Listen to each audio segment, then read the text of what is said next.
The giant space station floated in the dark void like a shining metal city among the stars. The Galactic Assembly Hall was bigger than most planets, and today it was filled with creatures from every corner of the galaxy. 700 different alien races had sent their best speakers to this emergency meeting, and the air buzzed with tension that you could almost touch. Ambassador Kiwu walked slowly down the long corridor toward the main chamber.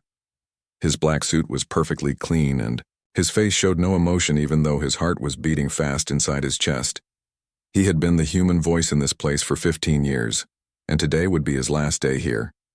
The weight of what he carried in his briefcase felt heavier than a mountain. Behind the tall doors he could hear the angry voices of aliens arguing in dozens of different languages. The universal translator worked overtime to change clicking sounds, hissing noises, and musical tones into words everyone could understand. Kaiwu stopped at the entrance and took one deep breath. He knew that in a few minutes the entire galaxy would change forever. The doors opened with a soft whoosh, and Kaiwu stepped into the massive chamber. The ceiling stretched up so high that clouds sometimes formed near the top. Thousands of seats filled the circular room, and each one held a different type of alien being. Some had tentacles, some had wings, some looked like walking rocks, and others glowed with their own inner light. At the center of the room stood the speaking platform where Kiwu would soon deliver the most important speech in human history. Around the platform sat the most powerful beings in the galaxy. The Velthari Prime Minister was there with his 6 arms, waving angrily in the air. His blue skin had turned dark purple, which meant he was very upset. The Karathi delegates looked like living crystals, and right now they were flashing angry red lights that hurt to look at. The bird-like Zephyrians were making loud screeching noises, and their colorful feathers stood up straight like they were ready to fight. The massive Brutari delegates were so big that special reinforced seats had been built just for them. When they got angry, the whole station shook. And today they were slamming their huge fists on their desks over and over. Even the peaceful water-breathing Nerians had come up from their deep ocean worlds.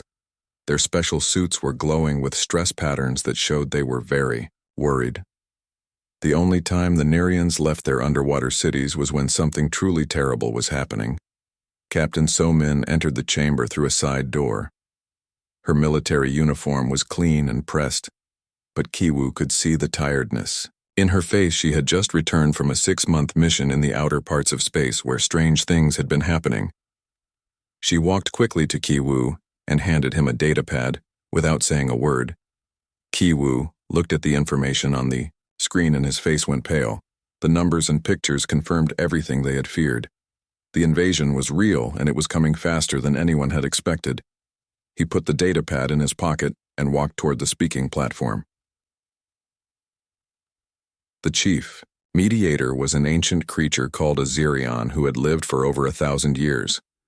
His body looked like a giant octopus, but his tentacles had turned silver with age. Instead of speaking with his mouth, he talked directly into people's minds, using telepathy. When he wanted everyone to be quiet, his mental voice could reach every being in the chamber at the same time. Attention all delegates, the Zirion's voice appeared in everyone's head. The human representative will now answer the charges that have been brought against his species. Kaiwu stepped onto the platform and looked around the enormous room. Thousands of alien eyes were staring at him. Some were angry, some were curious, and some were afraid. The lights above made everything look strange and otherworldly, but Kiwu had gotten used to this place over the years. For the past hour, the aliens had been listing all the things they thought humans had done wrong. They said humans had broken peace treaties in the outer space regions. They claimed humans had built mining operations on planets that were supposed to be protected. They were angry that humans had ignored sacred burial grounds and holy sites. The Velthari Prime Minister stood up on his 6 legs and pointed all of his arms at Kiwu. Humanity has shown no respect for our ancient laws, he said through the translator. His voice sounded like metal scraping against stone.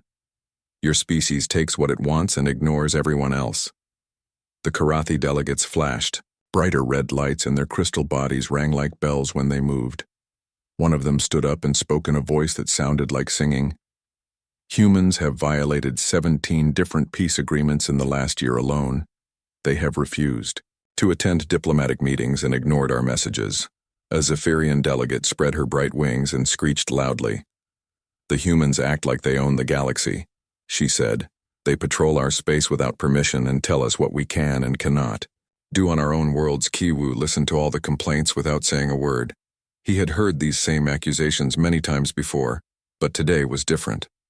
Today he would not try to defend humanity or explain their actions. Today he would tell them the truth.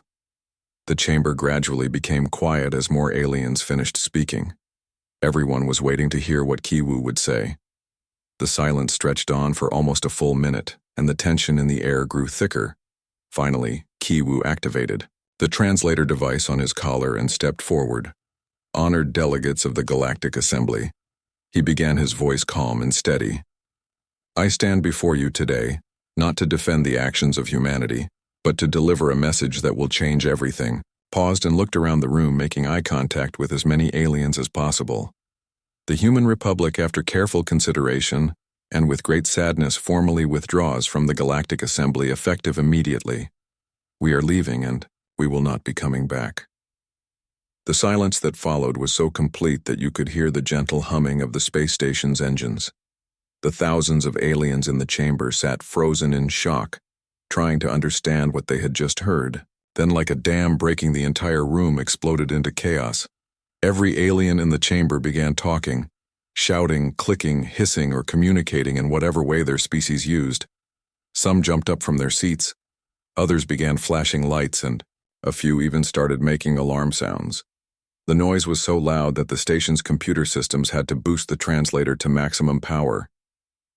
The Zerion chief mediator tried to restore order by sending calming thoughts into everyone's mind, but even his ancient powers were overwhelmed by the storm of emotions filling the chamber. Kaiwu stood quietly in the center of it all, watching as the galaxy realized that humanity was abandoning them forever. 3 weeks had passed since the humans shocked the galaxy by leaving the assembly, and now fear was spreading through space like wildfire. Trade ships that had safely traveled the same routes for hundreds of years suddenly found themselves alone, in the dark void. The human patrol fleets that had protected merchant vessels from pirates and raiders had simply vanished overnight. On the luxury resort planet of Paradiso Prime, wealthy aliens from across the galaxy had come to enjoy the beautiful beaches and perfect weather. But now thousands of rich Altarian tourists were trapped. The human transport ships that brought visitors to and from the planet had disappeared without warning. The local spaceports were empty, except for a few old alien vessels that could barely make it to the nearest star system. The Centaurian authorities who ran the planet were completely overwhelmed. Their communication systems had gone silent when the humans shut down the quantum relay network that connected half the galaxy to each other.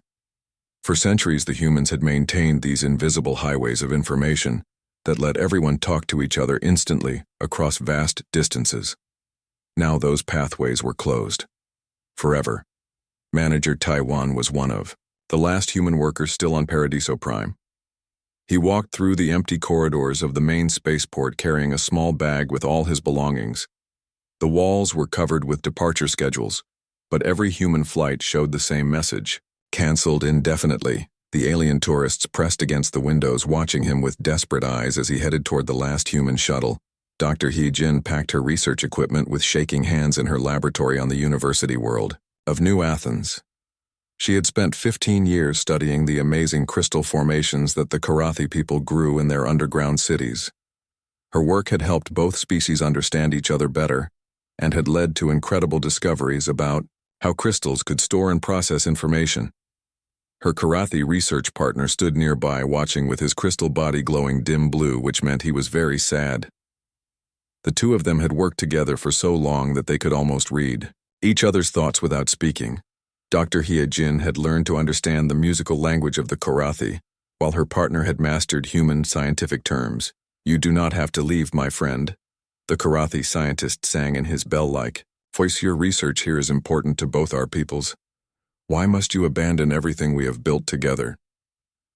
He-Jin stopped packing and looked at her alien colleague. She wanted to tell him the truth, but the orders from Earth were very clear. No human was allowed to reveal what was really happening. She could only follow the official story that humanity was withdrawing because of political disagreements. "I am sorry," she said quietly. "You do not understand what is coming. Something terrible is heading toward our galaxy, and we will not be here to help you face it." The Karathi scientist flashed confused patterns of light across his crystal surface, but Dr. He-Jin had already turned back to her packing. She carefully wrapped each piece of equipment and sealed it in protective containers, knowing that this might be the last time she ever saw this place, far away in the emptiness between star systems. Commander Jae-hyun stared at the readings on his computer screens in the Deep Space Monitoring Station. The numbers and graphs showed massive energy signatures moving through the void between galaxies. These were not natural phenomena like stellar explosions or black holes. These were artificial constructs moving with purpose and intelligence. The energy patterns matched the theoretical profiles that human scientists had been tracking for months. The signals showed the approach of something they had codenamed the Devourers, an extragalactic force that consumed entire star systems like a cosmic plague. Commander Jae-hyun had been watching these readings grow stronger every day, and now they were close enough to get detailed scans. Each individual Devourer was larger than most battleships, but they moved together in groups that stretched across light years of space. The computer analysis suggested they were made of some combination of living tissue and advanced technology that could break down matter at the atomic level and convert it into energy. For their own use, Commander Jae-hyun activated the secure communication channel that connected all human military units. His message would be transmitted instantly to Earth and to every human fleet in the galaxy. The Devourers will reach the outer rim systems in approximately 6 months, he reported. All civilian evacuation protocols must be implemented immediately. On Earth, in the underground command center beneath the capital city, President Bora stood before the World Council Emergency Session. The most powerful leaders of humanity had gathered to hear the final intelligence reports and to approve the most drastic action in human history. The meeting room was deep underground, protected by layers of metal and energy shields. President Bora activated the holographic display that showed the approaching threat. The three-dimensional image filled the center of the room with swirling patterns of energy and matter that looked like a cosmic storm. "Our deep space monitoring networks have confirmed what we have suspected for 2 years," she announced. "An invasion force of unprecedented scale is approaching our galaxy." The hologram changed to show recordings from automated probes that had been sent into intergalactic space. The footage was grainy and distorted, but it clearly showed the destruction of entire solar systems. Suns were being drained of their energy, leaving behind cold, dark husks, while planets were being dismantled piece by piece at the molecular level. The Assembly refused to believe our warnings. President Bora continued. "They dismissed our evidence as human paranoia and warmongering. They said we were trying to create fear so we could gain more power in the galactic government. They would not listen when we tried to show them the truth." General Minho stepped forward and activated another holographic display that showed troop movements across all human territories. Every green dot represented a human world, and every red line showed the planned evacuation routes. "Operation Exodus begins now," he declared. "Every human world, every colony, every outpost must be evacuated to the fortified core systems within 90 days. The scale of the operation was enormous. Billions of humans would have to be moved from hundreds of worlds scattered across thousands of light years. Transport ships were already being converted from cargo haulers to passenger vessels, while military escorts prepared to guard the evacuation convoys. But the most difficult part was not the logistics of moving so many people. It was keeping the secret from the rest of the galaxy. If the aliens knew what was really coming, there would be panic on a galactic scale. Trillions of beings would try to flee at the same time, creating chaos that would make any organized defense impossible. Director Kyung-ho of Human Intelligence stood up and addressed the council. "Our agents throughout the galaxy report that most alien governments still believe we are withdrawing because of political disputes. Some species are already moving to claim our abandoned territories. The Velthari have sent mining fleets to our former worlds, while the Brutari are expanding their military bases into our space." This was exactly what the humans had hoped would happen. If the aliens were focused on grabbing human territory, they would not notice the real preparations happening in the shadows. Human engineering teams were working around the clock to build automated defense systems that would be left behind on every abandoned world. These systems would not attack the aliens but would warn them and try to delay the approaching devourers. The final piece of the plan was the most painful transformation in human history. Every aspect of human civilization was being converted for war factories that once made consumer goods were now producing weapons and armor. Schools were teaching military tactics alongside regular subjects. Even artists and musicians were being trained in combat skills. Humanity was deliberately destroying everything that made them peaceful and civilized, because they knew that only a warrior species could stand against what was coming. The main Devourer invasion fleet arrived like death itself coming to claim the galaxy. It was not just a collection of ships but a living wall of destruction that stretched across 3 entire star systems. The alien constructs moved together in perfect harmony, each one the size of a planet, but flowing through space like drops of liquid metal.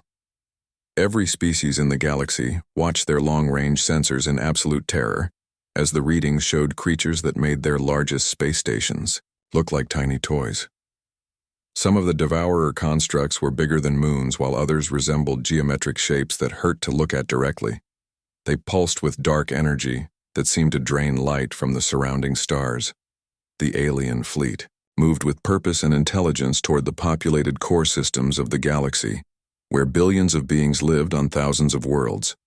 The Devourers had already consumed the outer rim territories, and now they were ready to harvest the main prize, the ancient civilizations that had built the great cities among the stars. But humanity was ready and waiting in the void between systems.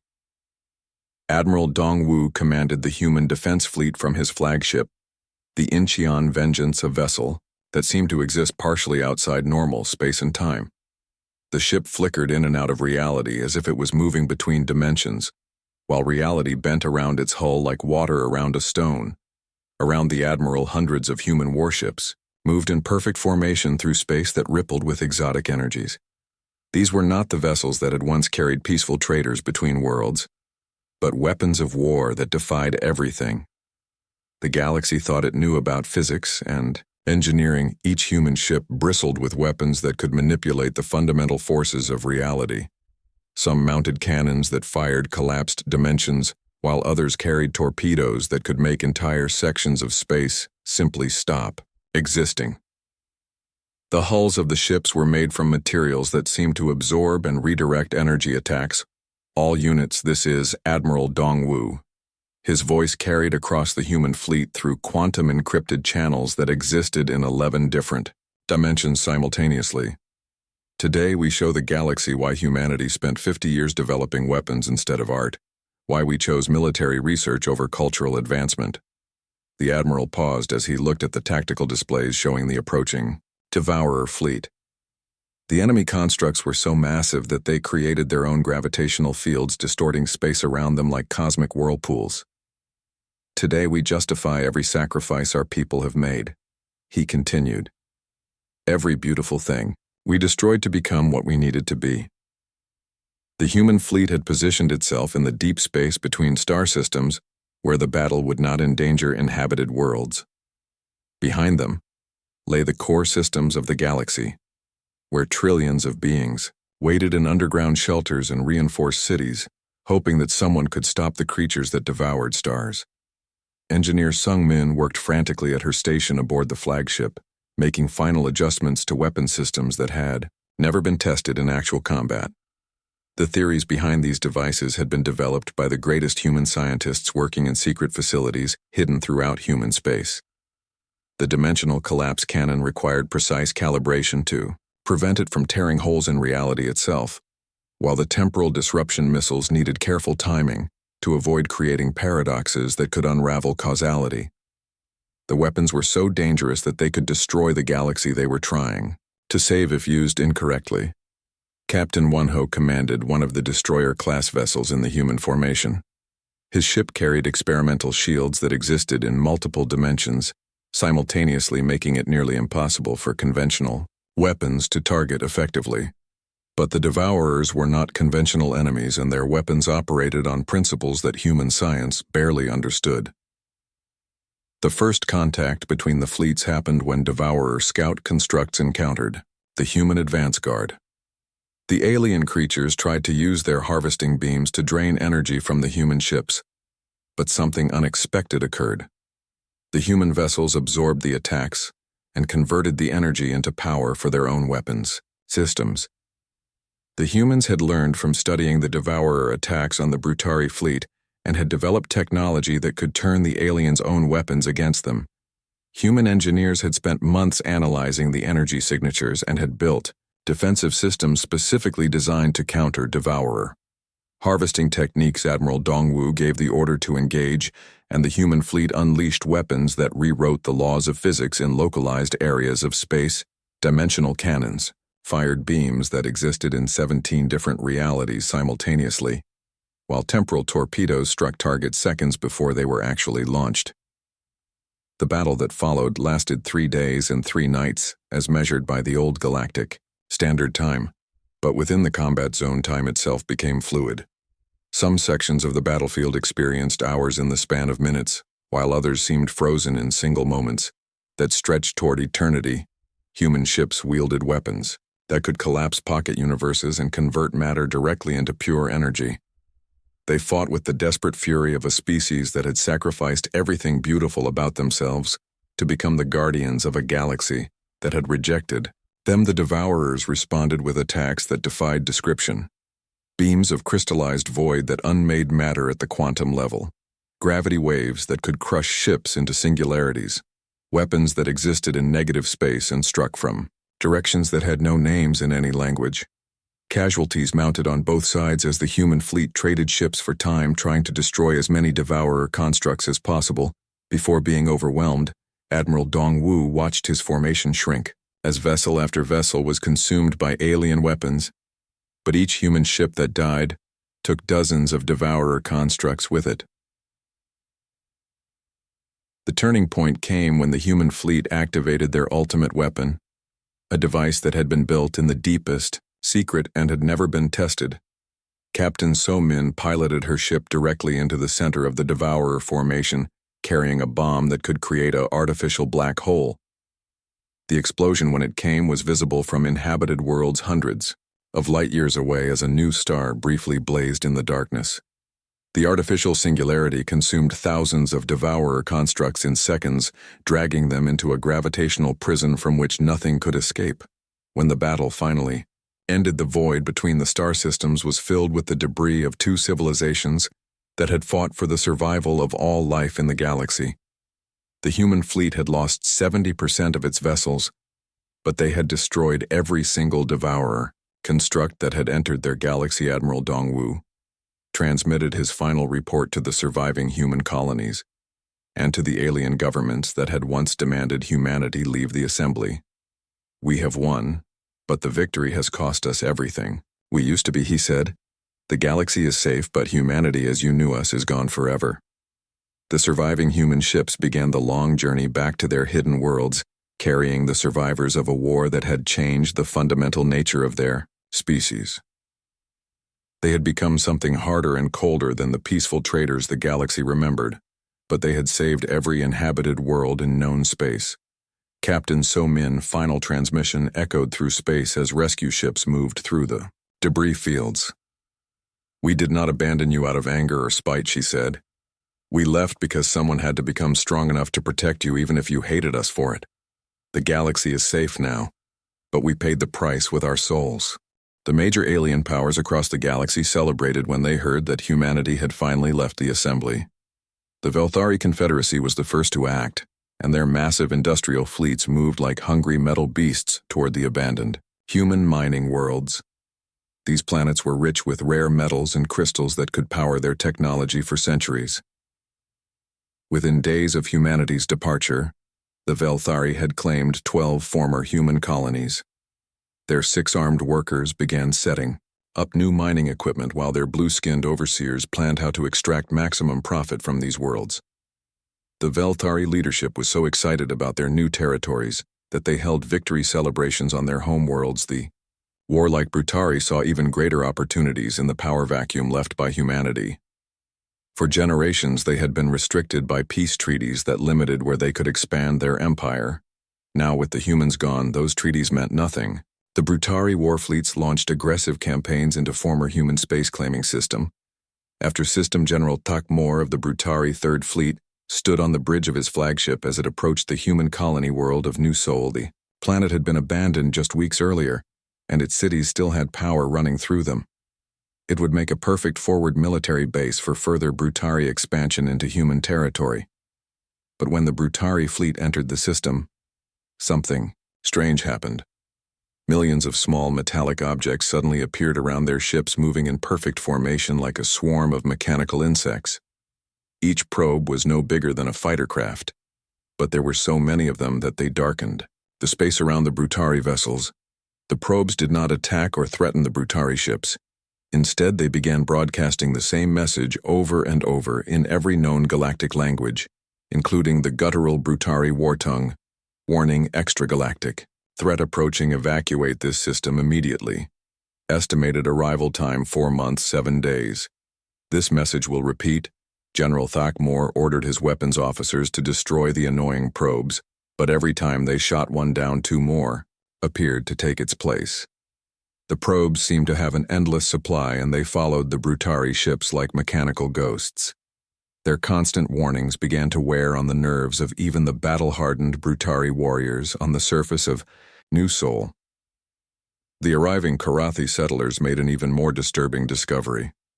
The crystal-bodied aliens had come to establish a new colony, but when they explored the abandoned human cities, they found something that made their bodies flash with confused light patterns. Deep beneath the city were vast underground bunkers that the humans had built in secret.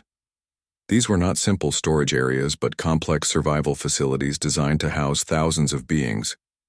The bunkers were filled with supplies, weapons, medical equipment, and detailed evacuation plans written in dozens of different alien languages. Young engineer Sung Ho had been one of the last humans to leave New Sol, and he had spent months completing these underground facilities. His holographic message played automatically when the Karathi entered the main bunker complex. The blue-tinted image of the human engineer appeared in the center of the room, speaking directly to the confused aliens. "We know you think we are abandoning you out of spite or fear," Sung Ho said in the recording, his voice echoing through the empty bunker. "The truth is much worse. We are leaving because we are the only ones who can fight what is coming, and we cannot do it while protecting you." The hologram changed to show detailed star charts with moving red indicators that represented the approaching threat. The Karathi settlers watched in growing horror as the display showed a network of dark constructs moving through space at incredible speed. Each construct was larger than their homeworld, and they were systematically consuming everything in their path. The scale of the invasion was beyond anything the galaxy had ever faced.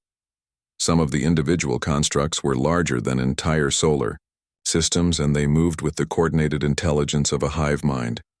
The human recordings showed mathematical projections of when these beings would arrive and what would happen to any civilization that tried to resist them. "We tried to warn the assembly through proper diplomatic channels for 2 years. Sung Ho continued in his message. "You called us warmongers and fearmongers. The assembly refused to believe that such a threat could exist because it was too terrible to imagine." The holographic display showed combat footage from the edge of known space where human deep space monitoring stations had recorded the first encounters with Devourer scouts. The footage was grainy and distorted, but it clearly showed the complete annihilation of entire star systems in a matter of hours. "Now we are preparing for a war that will determine whether this galaxy survives the next decade," Sung Ho said. "The bunkers you are standing in contain everything your species needs to survive the coming storm. We have built similar facilities on every world we have abandoned because we still hope that some of you will live through what is coming." Intelligence reports filtered back to the assembly showed that humanity had not simply withdrawn from galactic affairs. They had transformed their entire civilization into something the galaxy had never seen before. Every human world had become a fortress, bristling with weapons that seemed to defy the laws of physics. The human colonies that had once been centers of art, culture, and peaceful trade were now military installations surrounded by defensive barriers that could withstand the explosion of entire stars. Human cargo ships had been converted into weapons platforms, while their passenger, Vessels had become troop transports carrying soldiers in armor that looked like something from an ancient warrior's nightmare. Most disturbing of all were the reports about human civilians. Every man, woman, and child in human space had undergone intensive military training. Children who had once played with toys were now learning to operate advanced weapon systems, while elderly humans were studying combat tactics and survival skills. Captain So-Min recorded her final transmission to the galaxy from the bridge of her flagship as the human fleet prepared for the coming war. The woman who had once been a diplomatic escort for peaceful trade missions was now commanding a vessel that looked nothing like the ships the galaxy remembered. Her ship was a sleek predator of dark metal and energy that seemed to bend space around itself. Weapons that existed only in theoretical physics papers were mounted along its hull, while its armor was made from materials that had never been seen before. The ship looked alive, like a great space-dwelling creature rather than a machine built by intelligent beings. "We tried to warn you through proper diplomatic channels for 2 years," Captain So-Min said into the camera, her face hard as stone. "You called us warmongers and fearmongers. You accused us of trying to create panic so we could gain political power in the assembly." She gestured toward the tactical displays showing the approaching invasion force. "Now we are preparing for a war that will determine whether this galaxy survives. You wanted us gone, and now you will understand why that was the worst mistake this galaxy has ever made." The transmission ended with footage of the human battle fleet moving through space in perfect formation. Each ship was a masterpiece of military engineering designed for one purpose, only to destroy the creatures that were coming to devour everything the galaxy held. Dear, the aliens who watched this final message finally began to understand the terrible truth. Humanity had not abandoned them out of anger or spite. They had left because someone had to become strong enough to face the darkness. Between the stars and the cost of that transformation was everything that had made humanity worth saving. 6 months after humanity left the assembly, the first Devourer scouts finally arrived at the edge of the galaxy. They came like living nightmares made of metal and shadow, each one larger than a battleship but moving through space with the fluid grace of sea creatures swimming through dark water. The scouts entered the outer rim systems where the Brutari had built their newest military bases, expecting easy conquest. The Brutari were known throughout the galaxy as the fiercest warriors who had ever lived. Their massive bodies were covered in natural armor plates, and their forearms could wield weapons that would crush smaller aliens. Their military technology was advanced enough to conquer dozens of worlds, and their battle fleets had never known defeat in over 300 years of warfare. When the Devourer scouts appeared on their sensors, the Brutari commanders laughed with anticipation. Finally, they would have a real fight against enemies who looked worthy of their strength. General Thakmor assembled the entire Third Fleet around the Brutari home system, bringing together over 2,000 warships bristling with plasma cannons, photon torpedoes, and quantum bombs. The Brutari warriors aboard those ships had trained their entire lives for combat. They knew every weapon system by heart and could fight effectively even while badly wounded. Their battle cries echoed through space as they charged toward the approaching Devourer scouts, believing that superior numbers and fighting spirit would carry the day. The battle began when the first Brutari ships opened fire with everything they had. Plasma bolts hot enough to melt mountains streaked through space, while photon torpedoes exploded with the force of small stars. The Brutari had enough firepower to destroy entire planets, but when their weapons struck the Devourer scouts, something impossible happened. The energy from the Brutari weapons was absorbed by the alien creatures and converted into power for their own systems. The Devourers grew larger and stronger with each attack, as if the Brutari were feeding them instead of fighting them. The alien scouts began to glow with stolen energy, while their metallic bodies expanded and changed shape. Then, the Devourers struck back with weapons that the galaxy had never seen before. Beams of pure destruction lanced out from their bodies, disintegrating Brutari ships at the molecular level. Entire squadrons of warships simply ceased to exist, as if they had never been built. Their atoms were scattered across space while their energy was harvested by the hungry alien creatures. General Thakmor watched in horror as his proud fleet was torn apart like paper. The Brutari had fought wars against every major species in the galaxy, But this was not warfare as they understood it. The Devourers were not trying to conquer territory or defeat an enemy army. They were harvesting resources, and the Brutari ships were just another form of raw material. Battle lasted exactly 18 minutes. When it was over, the entire Brutari home system was gone. Not destroyed in the traditional sense, but completely harvested down to the last atom. The star itself had been drained of nuclear fuel, leaving behind a cold, dead husk drifting through space. The planets had been disassembled piece by piece until nothing remained but clouds of exotic particles. The only evidence that a great civilization had once lived in that system was a debris field of strange matter that glowed faintly in the darkness. Even the space stations and orbital cities had been consumed, leaving no trace that billions of Brutari had called this place home for thousands of years. News of the complete annihilation spread through the galaxy faster than light, carried by automated emergency beacons that had been secretly placed throughout known space by human forces months earlier. The beacons had been disguised as normal navigation markers, but now they activated with urgent warnings broadcast in every galactic language. The emergency broadcasts included detailed tactical analyses of how the Devourers had defeated the Brutari fleet, along with recommended defensive strategies and evacuation protocols. The information was precise and technical, showing that human military observers had somehow witnessed the entire battle and recorded every detail in the assembly chambers.